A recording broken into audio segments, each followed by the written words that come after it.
நிறுவனத்தின் இயக்குநருமான அண்ணன் கே அண்ணாமலை அவர்களை வருக வருக என அன்போடு வரவேற்று இந்த மருத்துவமனையை திறந்து வைக்க வந்திருக்கும் அண்ணன் அவர்களை வருக வருக என வரவேற்கிறோம். பின்னாடி வாங்க எல்லாம் பின்னுக்கு வர சொல்லுங்க. எல்லாம் பின்னுக்கு வாங்க. அவர் இருக்கு சொல்ல கொஞ்சம் யாரோ பேக்ல வேணா பின்னாடி வர சொல்லுங்க. கொஞ்சம் இருக்கு சொல்லுங்க. எல்லாத்தையும் பின்னாடி வர சொல்லுங்க. நிக்க சொல்லுங்க கொஞ்சம். தம்பி கொஞ்சம் நிக்க சொல்லுங்க. எல்லாம் பின்னுக்கு வர பேக் வேணா எல்லாரும்.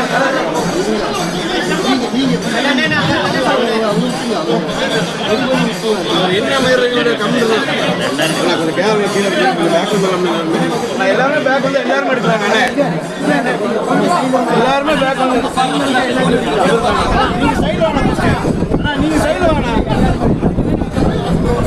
அண்ணன் அவர்கள் இந்தியன் மல்டி ஸ்பெஷாலிட்டி மருத்துவமனையை திறந்து வைக்கிறார். ரிப்பன் வெட்டி இதோ அண்ணன் திறந்து வைக்க போகிறார்.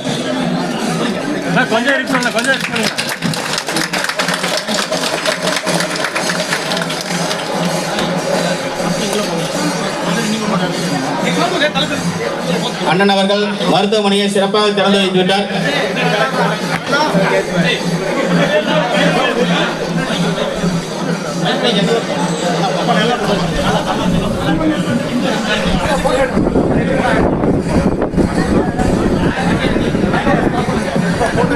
அண்ணா கொஞ்சம் உள்ள யாரும் வராதீங்க.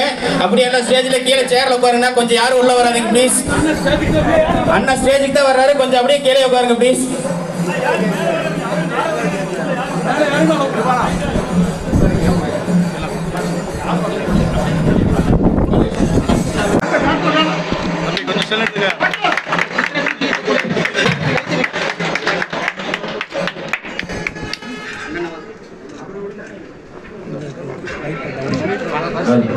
கொஞ்சம் மட்டும் தண்ணி. அண்ணன் அவர்கள் குத்து விளக்கு ஏற்றி இப்பொழுது மருத்துவமனையை திறந்து வைக்கிறார்.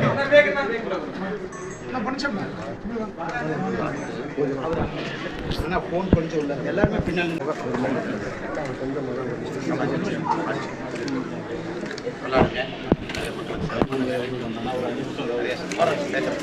நல்லா சேவ் பண்ணுங்க ஐயா.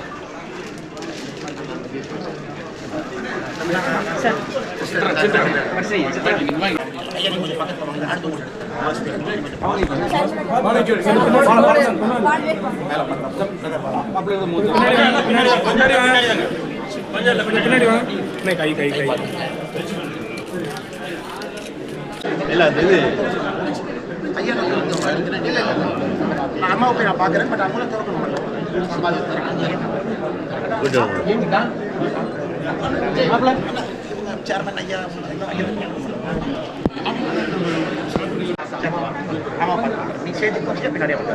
கொஞ்சம் அப்படியே வழி விடுங்க. அண்ணா ஸ்டேஜுக்கு தான் வர்றாரு ப்ளீஸ்.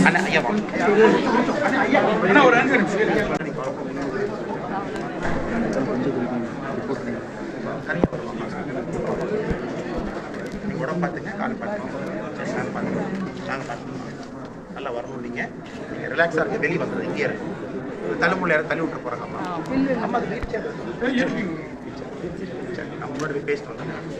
எல்லாரும் பார்ப்பாங்கம்மா.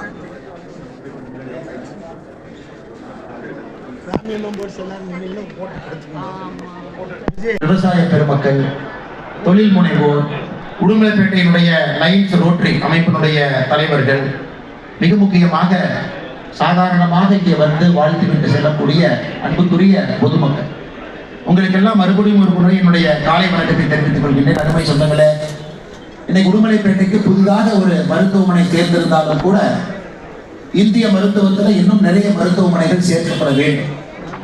சராசரியாக 1,00,000 மக்கள் இருக்கும் பொழுது அவர்களுக்கு 290 310 பெட்டுகள் இருக்க வேண்டும். அப்படி என்றால் அந்த நாடு ஒரு வளர்ந்த நாடு. அந்த நாட்டு மக்களுக்கு மருத்துவம் மிக எளிதாக விரைவாக கிடைக்கிறது. அதுவும் ஒரு கம்மியான விலையில கிடைக்குது. 1,00,000 பேருக்கு 290 310 பெட் இருக்கணும். இன்னைக்கு இந்தியாவில் 1,00,000 பேருக்கு 130 பெட்டு தான் இருக்கு. வெறும் 130 பெட்டு தான் இருக்கு. பெட்டுகள் குறைவாக இருக்கிற காரணத்தினால, மக்கள் தொகை அதிகமாக இருக்கிற காரணத்தினால ஒரு பக்கம் மருத்துவமனையில சாதாரண மக்கள் செல்லும் பொழுது உங்களுடைய செலவு அதிகரிக்கிறது. அந்த 130 பெட்டுலையும் அரசாங்க பெட்டுகள் எவ்வளவுன்னு பாத்தீங்கன்னா வெறும் 10 பெட்டு தான் இருக்கு. 1,00,000 பெட்டுல அரசாங்கத்தினுடைய பெட்டி என்பது வெறும் 10 தான். இன்னைக்கு உடுமலைப்பேட்டையில இந்தியன் மல்டி ஸ்பெஷாலிட்டி மருத்துவமனை திறந்திருக்கிற காரணத்தினால அது இன்னும் கொஞ்சம் எளிமையாக இன்னும் அதிகமாக இந்திய மருத்துவமனை வரலாற்றில் வராது. அது இந்த நிகழ்வுடைய முக்கியம். நாம் எல்லோரும் சாட்சியாக இருக்கிறோம். நாம் ஒரு வளர்ந்த நாடாக வர வேண்டும் என்றால் எல்லா மக்களுக்கும் பெட்டுகள் குறைவான விலையில அது அரசாங்கம் பொறுப்பெடுத்து நடத்த வேண்டிய கட்டாயமும் கடமையும் இந்த இடத்தில் நமக்கு இருக்கு. அதனால இந்த மருத்துவமனையினுடைய எல்லா பங்குதாரர்கள், ஆரம்பித்தவர்கள், இந்த மருத்துவமனையில் பணியாற்றக்கூடிய மருத்துவர்கள், செவிலியர்கள், நம்ம ஸ்டாஃப் என்று சொல்லக்கூடிய எல்லா முக்கியமான தூண்களுக்கு என்னுடைய நிகழ்ந்த வாழ்த்துக்களை வணக்கங்களை தெரிவித்து, எனக்கு உடுமலைப்பேட்டையில் நிறைய இடத்துல ஒரு ஆத்திர அவசரம்னா கூட கோயம்புத்தூருக்கு வர வேண்டிய கட்டாயம் இருக்கு. எனக்கு எல்லா அடிப்படை வசதி ஒரு கேத்லாப் தேவைப்படுகிறது. ஒரு ஹார்ட் அட்டாக் வருதுன்னா உடனடியாக மக்கள் ஒரு 5 நிமிஷத்துல வந்துட்டாங்கன்னா அவங்களை ஸ்டெபிலைஸ் பண்ணி அந்த கோல்டன் அவர் 1 மணி நேரத்துக்குள்ள மக்களுடைய உயிரை பாதுகாப்பது நம்முடைய முதல் கடமையாக இருக்க வேண்டும். அதற்கும் இந்த மருத்துவமனை நிச்சயமாக ஒரு பெரிய பணியை செய்யும் என்ற நம்பிக்கை எனக்கு இருக்கு. அதே நேரத்தில் அதிகப்படியான பெட்டுகள் வர வர மருத்துவமனையில உங்களுக்கு வரக்கூடிய செலவுகளும் குறையாது. 10 பெட்டுல 100 பேர் போறதுக்கும் 20 பெட்டுக்கு 100 பேர் போறதுக்கும் வித்தியாசம் இருக்கும். அதனால நிச்சயமாக மேல இருக்கிறவங்க எல்லாருமே அவர்கள் மருத்துவம் படித்து முடித்த பிறகு எல்லாமே ஒரு ஓத் எடுப்பாங்க, ஹிப்போக்ரேட்ஸ் ஓத் எடுப்பாங்க. அதை எடுத்துட்டு தான் ஒரு மருத்துவர் அந்த மருத்துவ சான்றிதழை பெற்று நமக்கு மருத்துவம் செய்ய முடியும். அந்த ஹிப்போக்ரேட்ஸ் ஓத் என்னன்னு நீங்க பார்த்தீங்கன்னா அது மிக தெளிவாக இருக்கும். ஒரு மருத்துவர் என்பது வரக்கூடிய பேஷண்ட்கிட்ட சாதி மதம் பார்க்கக்கூடாது, பணக்காரன் ஏழை என்று பார்க்க முடியாது. ஒரு குற்றவாளி வந்தாலும் கூட அந்த குற்றவாளியும் சமமாக நடத்தி தான் மருத்துவம் கொடுக்கும். ஏன் ஒரு ரேபிஸ்ட் வர்றாங்க அப்படின்னா கூட, போலீஸ் கூட்டிட்டு வர்றாங்கன்னா கூட, சமுதாயம் அந்த ரேபிஸ்டா பார்த்தாலும் கூட மருத்துவரை பொறுத்தவரை அந்த மனிதனுக்கு நான் சமமா ஒரு மருத்துவம் கொடுக்கணும்னு தான் பார்க்கணும். இது ஹிப்போக்ரேட்ஸ். இதை எல்லோரும் ஒரு சத்திய பிரமாணம் எடுத்துட்டு தான் வர்றாங்க. ஆனா எத்தனையோ மருத்துவர்கள் அதன்படி நடந்து கொண்டாலும் கூட எத்தனையோ மருத்துவர்கள் அதன்படி நடந்து கொள்ளாமல் இருப்பதையும் நம்ம பார்க்கணும். இன்னைக்கு மருத்துவமனையினுடைய செலவு சாதாரணமா நம்ம ஒரு காட்சியில் இருந்து சில விஷயங்களுக்கு செல்லும் பொழுது அது மிக அதிகப்படியான செலவு.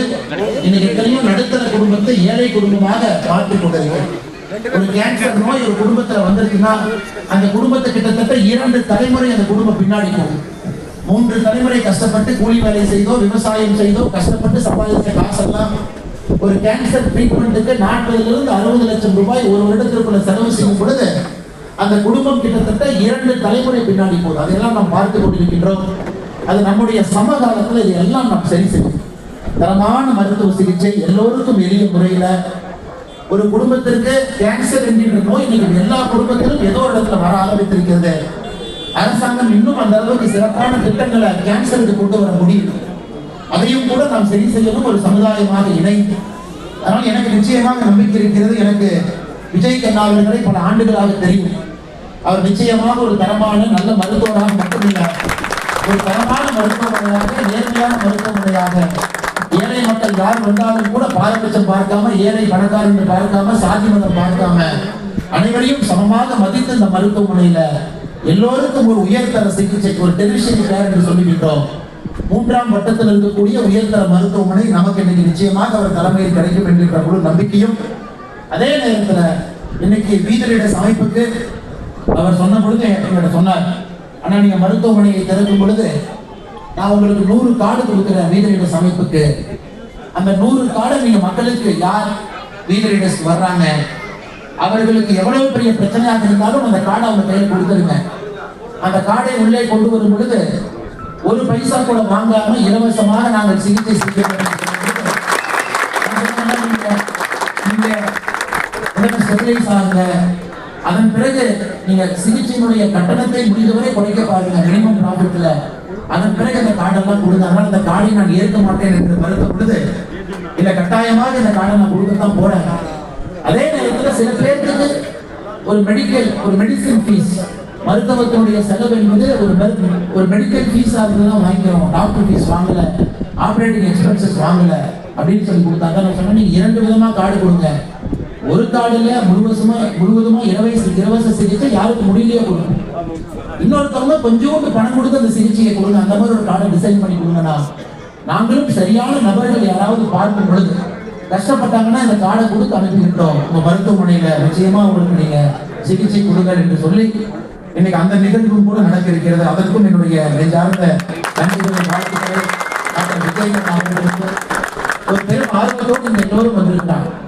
இளைஞர்களா இருக்கட்டும், பெரியவர்களா இருக்கட்டும், முதியவர்களா இருக்கட்டும், சகோதரிகளா இருக்கட்டும், எல்லோரும் நினைப்பது ஒரு புதிய உத்வேகத்தோடு நல்ல ஒரு சமுதாயத்தை உருவாக்க வேண்டும் என்று அதற்கு தான் வீதியிட சமைப்பு நாமளும் அதற்கு போராடுகின்றோம்.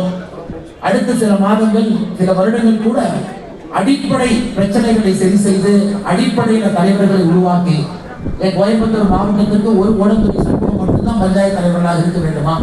நமக்கு இன்னும் ஆயிரக்கணக்கான அடிப்படை தலைவர்களை உருவாக்கணும், நேர்மையான தலைவர்களை உருவாக்கணும். அடிப்படை சரியாகும் பொழுது மேலே யார் வந்தாலும் கூட தமிழகம் சரியாக இருக்கும் என்கின்ற அடிப்படையில் தான் இதை நாம் கையெழுத்திருக்கின்றோம். வருகின்ற 12ஆம் தேதி ஜூலை 12ஆம் தேதி ஞாயிற்றுக்கிழமை சாயந்தரம் 4 மணிக்கு பொள்ளாச்சியில நம்முடைய வீதிரடை அமைப்பினுடைய முதல் மாநாடு நடக்க இருக்குது. பொள்ளாச்சியில முதல் மாநாடு வைத்திருக்கிறோம். 26ஆம் தேதி ஜூலை திருச்செந்தூர்ல தமிழகம் முழுவதும் இருக்குதுங்க. அதில் இருந்து முதல் மாநாடு இந்த மண்ணில் பொள்ளாச்சி மண்ணில் வைக்க வேண்டும் என்பதற்காக முதல் மாநாடு 12ஆம் தேதி இருக்கிறது. அன்னைக்கு நிறைய சொந்தங்களை பார்ப்பதற்கு ஒரு வாய்ப்பு கிடைக்கும். இன்னைக்கு எல்லோரையும் தனித்தனியாக சந்தித்து பேச முடியவில்லை. உங்களுடைய அன்பு எங்களை எல்லாம் பிரமிக்க வைக்கிறது. நிச்சயமாக என்னுடைய கண்ணிலிருந்து ஒரு துளி கண்ணீரை கொண்டு வருகிறது. உங்களுடைய அன்பு நிச்சயமாக ஒரு அன்புக்கு என்று பாத்திரமாக இருப்போம் என்று சொல்லி வந்திருக்கக்கூடிய எல்லோருக்கும், குறிப்பாக நம்முடைய பத்திரிகை நண்பர்களுக்கும், இந்தியன் மல்டி ஸ்பெஷாலிட்டி மருத்துவமனையை நான் திறந்து வைக்கல, நாம் எல்லோரும் திறந்து வைக்கின்றோம்.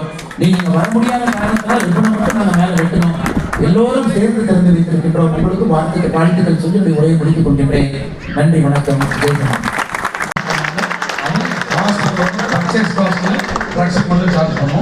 மற்ற எல்லாத்தையுமே ஃப்ரீ. அவர் யார் கொடுத்தாலும் அதை நாங்கள் அது கமிட்மெண்ட்டாக இடைங்க ஹாஸ்பிட்டல் இருக்கிற வரைக்கும் சரி. நன்றி, தேங்க்யூ.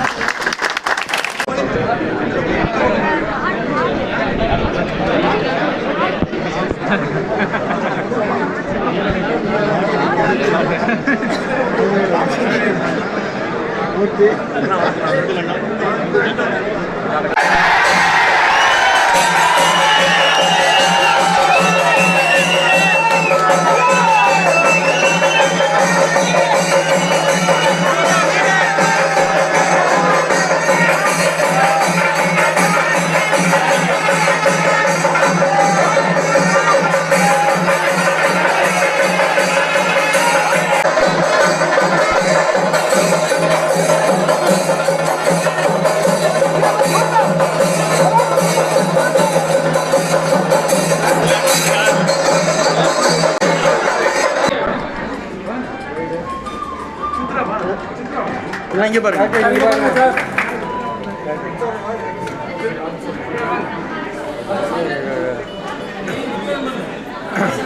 டாக்டர் கொஞ்சம் இந்த பக்கம் பாருங்க. இங்க பாருங்க சார். சார் அப்படிங்க பாருங்க. இங்க பாருங்க சார்.